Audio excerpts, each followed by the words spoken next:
Good morning, these are the top stories. Doug Ford used legislative threat to oust Hydro One CEO. Board Ontario Premier Doug Ford ousted the board of directors and CEO at Hydro One Limited by threatening to rip up executive employment contracts at the utility, an aggressive approach that is expected to make it difficult to draft a new leadership team.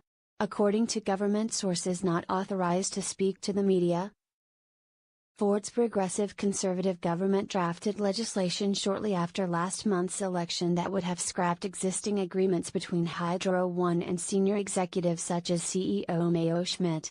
Mr. Schmidt chose to retire Wednesday with a $400,000 lump sum payment while the 14-member board resigned after being told by the government to negotiate or see their contracts shredded.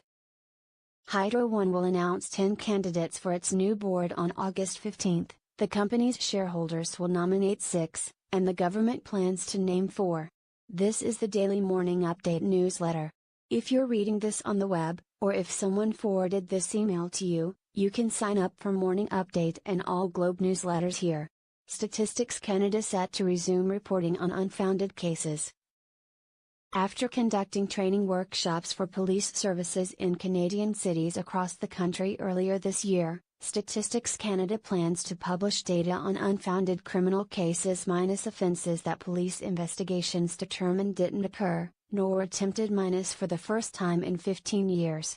The resumption of data collection comes after a 20-month Globe and Mail investigation last year, which gathered data from more than 870 police jurisdictions, and revealed that 1 in 5 sexual assault allegations was dismissed as unfounded.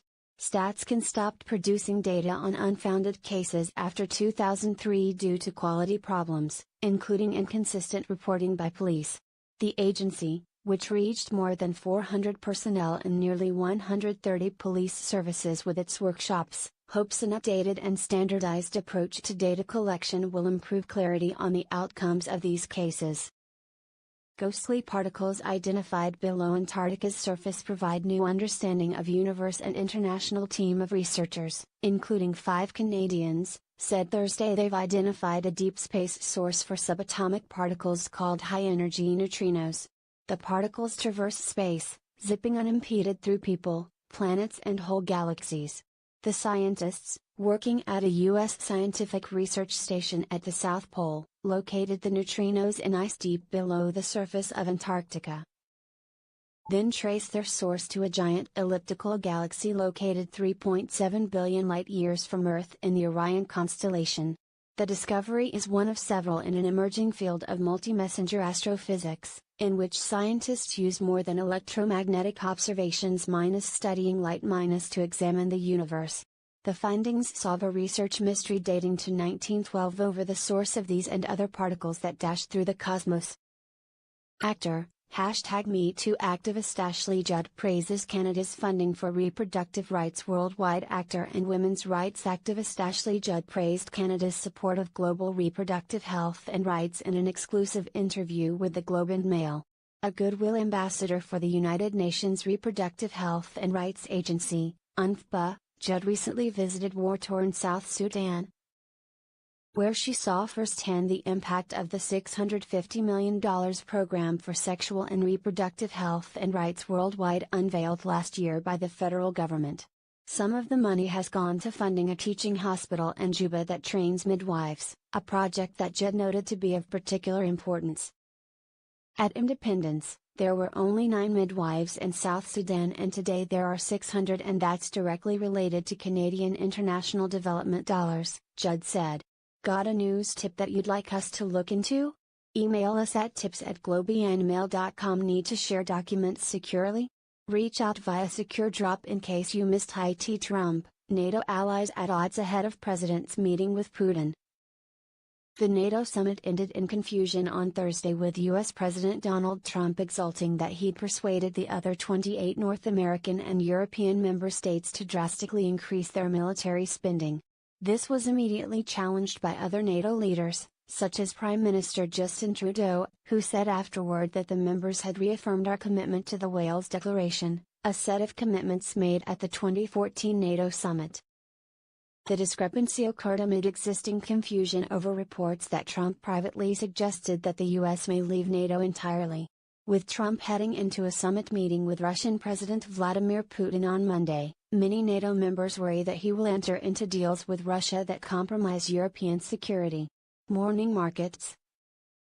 World stocks rose for a second consecutive week on Friday as investors prepared for an expected run of strong earnings in the United States, although fears about the U.S.-China trade conflict kept gains in check and pushed the greenback higher. Tokyo's Nikkei gained 1.9%, and Hong Kong's Hang Seng 0.2%, while the Shanghai Composite lost 0.2%. In Europe, London's FTSE 100, Germany's DAX and the Paris CAC 40 were up by between 0.2 and 0.6% by about 5:30 a.m. ET. New York futures were also up as major U.S. banks kick off earnings season today. The Canadian dollar was at 75.74 U.S. cents. What everyone's talking about in the war zone of women's bodies, some are closer to the line of fire. The backlash in the United States is affecting the most vulnerable women first. Pregnant women currently in immigration detention have reported being held in shackles while they miscarried, usually after being denied prenatal health care, but that's always been how misogyny works. Since the beginning of time, misogynist battles have always hurt the most vulnerable women first. The luckier ones watch, hoping that their own bunkers will keep their bodies safe. Denise Balkissoon. No, Trump, your allies aren't delinquent on defense spending given NATO's defense spending realities. It's a wonder whether Mr. Trump was properly briefed. If he was, how could he have made his wild 4% demand? Mr. Trump's attitude, and that of his political base, is that when it comes to defense expenditures, enough is never enough. Though he has been adroit enough to call the Iraq invasion the disaster that it was, he is very much a captive of the defense lobby. His budget this year, despite a potential deficit crisis, saw major increases in military spending. Lawrence Martin. Good Sext is a vaccine that protects all students. Ontario's new progressive Conservative government announced this week it would instruct school boards to revert to the old curriculum, which dates from 1998.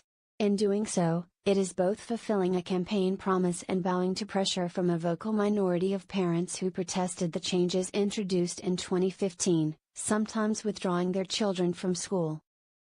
Those parents are joyous at this retreat into the past. Many of the rest of us are angry to see the curriculum, which was the product of consultation with parents, educators and students, hijacked in this way. In any case, all of our kids, who carry the sexual world on screens in their pockets but have no guidance on how to navigate it, will be the ones who lose.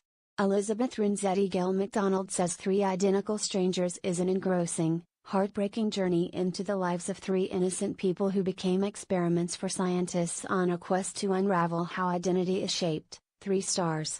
Brad Wheeler says Hotel Transylvania 3, starring the voices of Adam Sandler, Andy Samberg, and Selena Gomez, fails to properly transmit its intended message of inclusivity and falls flat with its jokes. 1.5 stars.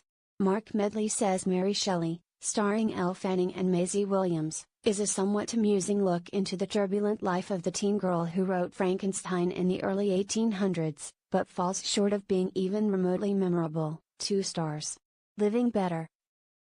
How veganism went from niche diet to cultural staple. Once a radical and fringe dietary choice, veganism is becoming an all-encompassing lifestyle choice of the young, hip and socially conscious. Julie Van Rosendahl explores the restaurants, blogs, food brands, and people on the cutting edge of the plant-forward wave. Go here for more. Moment in time. Uruguay plays host to first World Cup. On this day in 1930, the first games of the inaugural World Cup were played in Montevideo. It was disappointing to start. All of FIFA's member countries were invited. Most took a pass. Uruguay was too far to go, and European players feared they would lose their day jobs after so long an absence. Only 13 teams participated. The tournament was also beset by scandal. One game inexplicably ended 6 minutes early in the midst of a breakaway. In another, 5 penalty shots were awarded. Argentina vs Chile concluded in a massive fist fight. The Argentines, shaping up as the villains of the piece, met the hosts in the final. Argentine fans flooded Montevideo via ferry, waved off by crowds chanting victory or death. The match itself was more a brawl than a game. At the half, an Argentine player warned his teammates, "If we win this, the crowd will tear us apart." Uruguay won 4-2. Spectators flooded the field, prompting the referee to flee for his life.